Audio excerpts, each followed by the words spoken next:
Yes.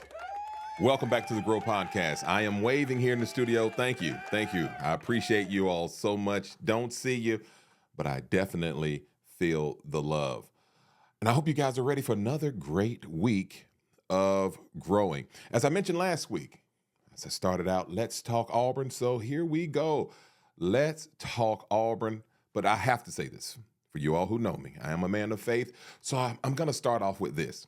It says this in Philippians 4, verse 4. It says, listen, rejoice always in the Lord. Again, I say rejoice. I'm starting out right there because even though the Auburn Tigers lost, they're still my team. That's it. I am still, keep Auburn out of your mouth. That's all I'm saying. If you don't have anything positive to say, please don't come down on my Auburn Tigers. But in review, we do have to talk about it with Auburn taking a loss at home to Arkansas. I really felt that Auburn had the edge. I thought having great momentum coming into this game. And I know people can have their opinions. And let me go ahead and say this. I'm strictly giving my opinions. I am not a coach at Auburn. I am not a sports guru analyst guy. These are just my opinions. I said, let's talk Auburn. Tell me pitch your questions. I'm going to answer them from my perspective. People want to know, how did I feel about the game? People can say the quarterback play, defensive play. We can go on and picking all these different areas. I have one thing I have to say is this: turnovers. 5 turnovers in one game is unacceptable on any level. That's little league, high school, the pro level, definitely college. If you're going to turn the ball over 5 times, it's definitely going to be a problem. 4 of those turnovers they were obviously interceptions. But here's the thing. I don't think people think about this. A lot of times when you hear interception, the first thing you think about is just strictly that's on the quarterback. But you have to go a little bit deeper. And this is just me from my own playing experience and coaching experience. A lot of times we'll put it all on the quarterback. But you have to ask yourself this. The quarterback and receivers, they've been practicing all week. The quarterback may have thrown the ball where the receiver's supposed to have been, but the receiver did not run the correct route. So we have to make sure that we're balancing it out in a way of saying, don't put it all on the quarterbacks. The receiver's supposed to run the route that was 15 yards and then an out, but he goes 13 yards. It can make a difference, people. Trust me. The game goes way faster on the field than it is when you're watching from the stands. So when you start looking at those are things that have to get corrected. And that just comes down to coaching, repetition, and making sure that the quarterback and the receivers are on the same page. Now, I always have to bring back, and here's the thing. Let me go ahead and say this also.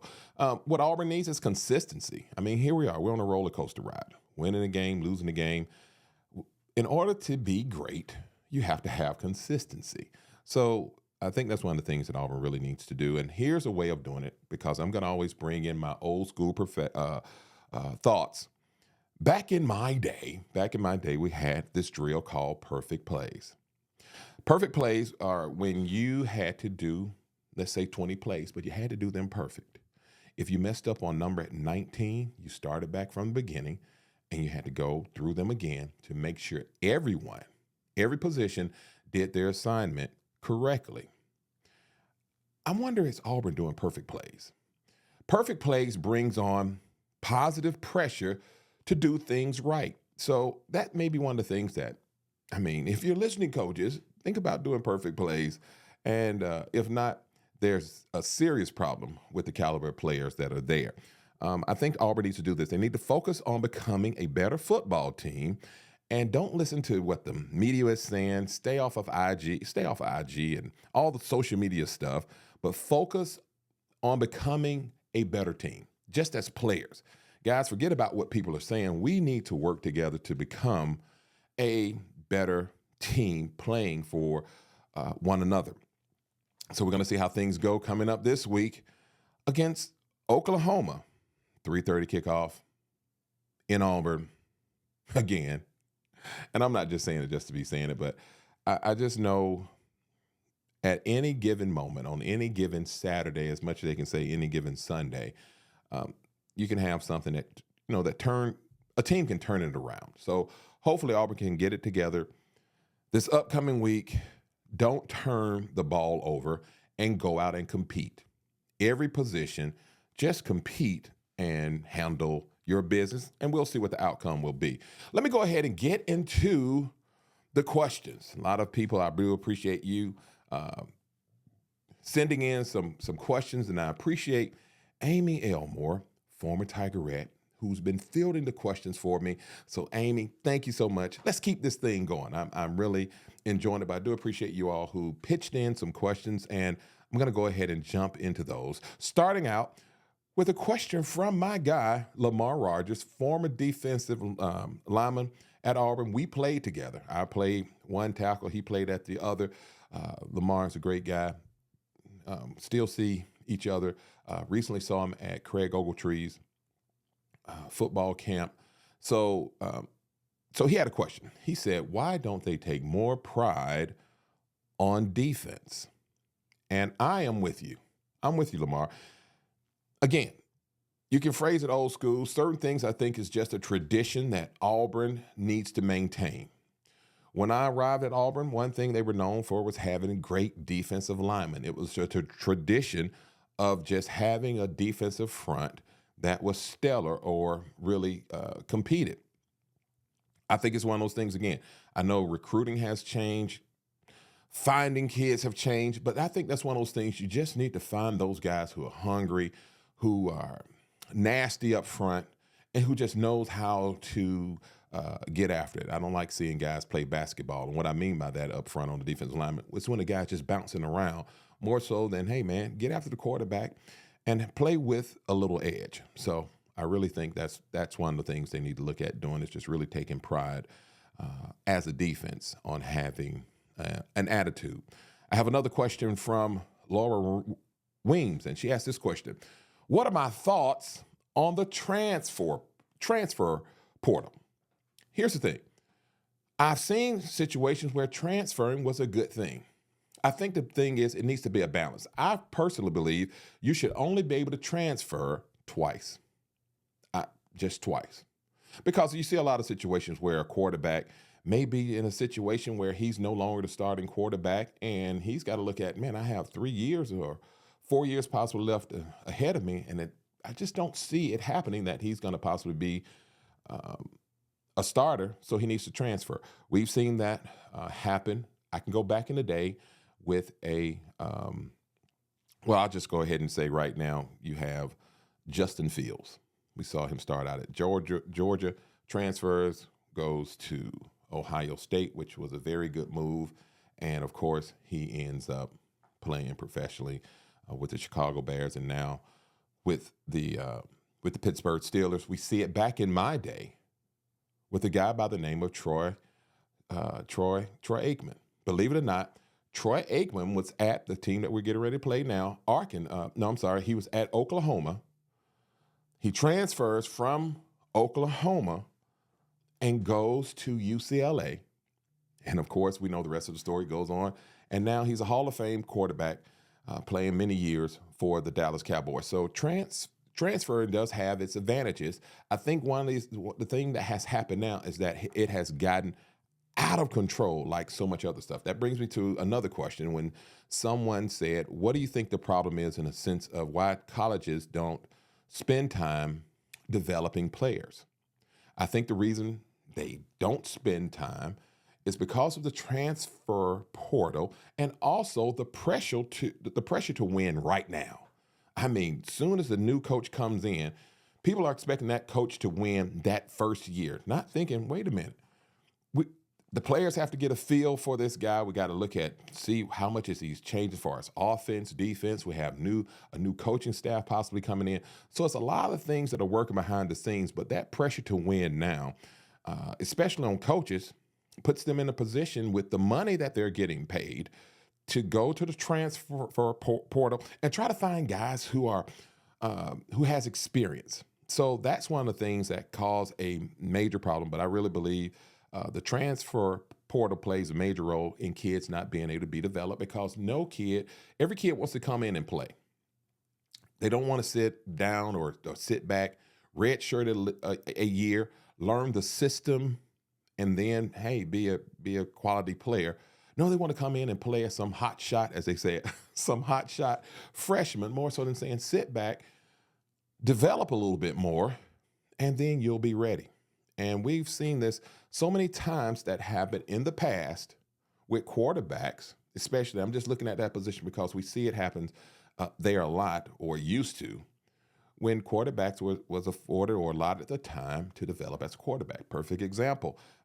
Everyone knows Hall of Fame quarterback Joe Montana, but we totally forget about the years that Steve Young sat behind him to be developed. Great backup quarterback. Once he stepped in, the San Francisco 49ers did not miss a beat because they had a quarterback that was developed. You start seeing it now that if a quarterback is not playing, he's going to transfer to another school.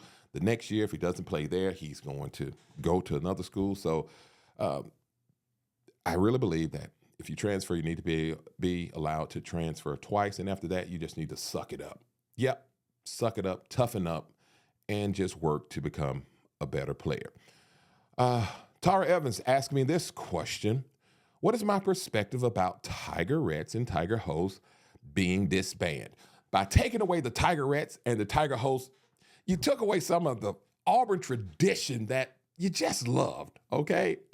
I remember being recruited at Auburn, and one of the things that I love the Tigerettes. They made you just really feel like you were becoming part of a family. So by disbanding that, it took a little bit of that family atmosphere away, and I just don't get it. I just don't get it. I mean, I'm really, to be honest with you, I'm so confused on how tough the NCAA once was that you could not even give a recruit a toothpick, and now they have NILs and money and deals just off the charts right now. So I just don't understand how we get to all that, but yet we want to take away Tigerettes and Tiger Hosts. But again, I think that was a great appeal that worked with schools. I think it was really good to have the opportunity for a player to talk with someone who wasn't necessarily part of the coaching staff, but could give you a little bit more insight as far as how it was, as far as being a student at what particular school of your choice that you would like to go and attend to. So we need to bring back those Tigerettes.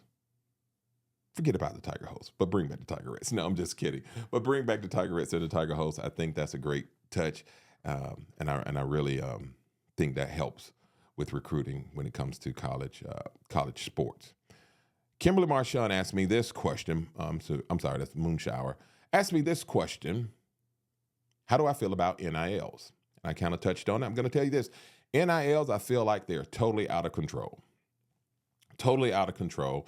I think that plays a factor in players being able to concentrate and really lock into using that sport as that stepping stone to get to the next level. I mean, one of the things that I think about, I can't think of the lady's name. I know it's Reese. She played basketball at LSU, and of course, she ends up taking a pay cut going to the WNBA because she was making so much money through a NIL. So when I start looking at these college players and they're making millions on NIL deals, I think that just kind of puts a damper on things in a sense of work ethic, in a sense of you really wanting to get to the pros. And I think giving a young kid access to that type of money at such a young age, you can do a lot. And that can be a little dangerous. So I feel like the NILs are a little out of control. I do believe that players should get a per diem. I do believe that. And also for players, I mean, if you're that star player, yeah, you need to get a percentage of jersey sales, things of that nature, if you're that guy. So I think it's a per diem for any kid who's playing sports. But they need to have some type of stipulations in a sense of, if you're a starter, some things that justify you getting paid a certain amount of money. But just having these deals all off the chart, it can get out of hand. Okay, here's my last one. I'm going to stop right here because this is long in a sense of the Grow Podcast. You guys know that, right? But I wanted to fill these questions. Someone asked me, what are my favorite memories playing for Coach Dye, Coach Hall, and also being an Auburn student. One of the things that I'll never forget, and I think it was monumental when it comes to Coach Dye just being a great personal coach. He did an excellent job on getting guys to play for him. You would literally go out there and put it all on the line for Coach Dye because he was very personable. He would keep it 100. And I think any Auburn guys can attest to that if you play for Coach Dye. If you did not have tough skin, you would develop it or you just simply quit. He was a tough-nosed coach, but he genuinely cared and loved you. The memories that I have that was so wonderful was before the games, the away games. Coach Dye would come around to the room and he would give you a quarter pounder with cheese, a carton of milk, and a Snicker bar. Now, what I thought what was so cool about this is not one of those things that just say, hey, guys, here you go, or he just come by the room and stick his head in, hey, guys, you guys ready to go play hard tomorrow?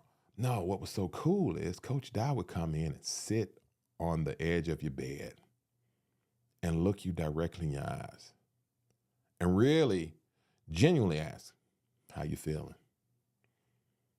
You ready to go? You know it's going to be a tough one tomorrow. And you could feel the genuine care, man, like this dude cares about me. And that right there would put you in a headspace on saying, if I have to play 100 plays tomorrow, I am not going to let this guy down. So love Coach Dye. He made men, and so many of us still live by his principles today. So I always have respect for Coach Dye. Coach Hall, who was my defensive line coach, funny memory, tough-nosed coach, but one of the memories I'll never forget was we were playing in the Sugar Bowl, went down to New Orleans, and we had a little fun. You guys went out. We may have had some drinks. I can't recall. I cannot confirm or deny, but it was a situation where we went out, had some drinks. I'm not going to get into name calling, but we had one particular lineman who had probably a little too much. It wasn't a probably. Had too much to drink. Was late for practice. So Coach Hall ran us, man. We had to run. And boy, we had to run some sprints, and we ran a lot of sprints. And I'll never forget Coach Hall was saying with that scruffy voice, see, the problem is you guys have come down here and you've forgotten that we have a ball game. And you want to go to Fat Tuesdays and drink all those different type of weathers, those typhoons and hurricanes and tornadoes. And it was like, this guy is so funny. Well, I'm going to get all that weather out of you so you guys can perform. And he was that guy. He would demand greatness out of you. One of the things that he would always say before each game, and it really got me going, because we were known for having great defensive lines. And he would say before the defensive lineman would go out, he would say, you're supposed to be the best. What are you going to do? And that, man, I'm just getting fired up right now thinking about it, because what he's saying, if you're supposed to be the best, what are you going to do? Are you going to go out here and prove that? And that was the positive pressure that we felt as a defensive line. We had a standard that we had to maintain on being a tough-nosed defensive line. As far as being an Auburn student, I think it was one of those things that stemmed from the coaching staff that you had to have great balance. One of the things that Coach Dye instilled in us was that we were going to be tough on the football field, but have some class about ourselves. So it was one of those things, we're going to go out and let me just say it this way, we're going to kick your butt and then we're going to shake your hand afterwards. And I think that was just kind of the way that we were taught to carry ourselves. And that's when you became what we call an Auburn man. An Auburn man is a guy who you can meet. He'll shake your hand, smile, really care about you. Oh, but if you step out of line, get it twisted, you may find yourself in the hospital. Well, listen, that's all the time here on the Grow Podcast. Thank you guys for listening. All the questions. What I want you to do, if you have any questions as we continue to talk about Auburn next week, and I may have a guest on next week. We're going to see how this thing goes. But if you have a question about Auburn, let's talk Auburn right here on the Grow Podcast. So listen, go ahead and you can email me at davidrocker.thegrow@gmail.com. And I'll be able to answer your questions next week on the Grow Podcast. Let's keep talking Auburn, and let's see where this thing goes. And as always, let's go, let's grow, and as always, let's keep it moving, people. War Eagle.